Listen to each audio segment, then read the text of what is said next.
Daugumos Seime neturinčiai permainų koalicijai vėl gresia nubyrėjimas. Konservatorių frakcija žodžiu informavo paliekantis parlamentaras Evaldas Jurkevičius, liberalcentristus svarsto palikti Arminas Lydeka.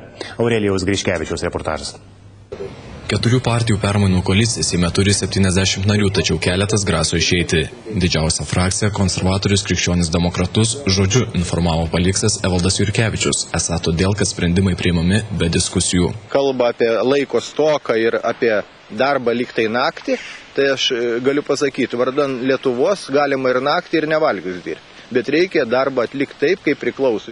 Frakcijos seniūnas Jurgis Razma nesutinka, kad diskusijos nevyksta. Jis mano, kad Jurkevičius jaučia nuoskaudą dėl to, kad neužima vadovaujamų postų. Sprendimai dėl mūsų atstovų tose pareigybėse buvo tikrai priimami demokratiškai.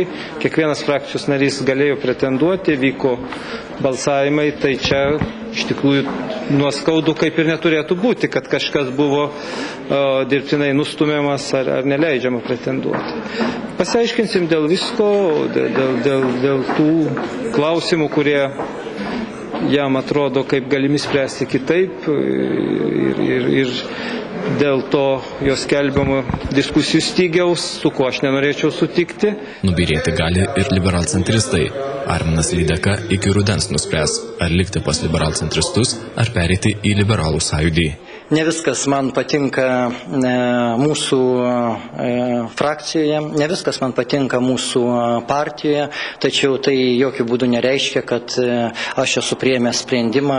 Jeigu Lydeka išeitų iš liberalcentristų, ši frakcija subyrėtų, nes joje būtų mažiau nei 7 Seimo nariai. Mes filosofiškai žiūrime į ateitį ir esame užtikrinti, kad Liberalų ir Centro sąjungos frakcija sėkmingai darbuosis Seime.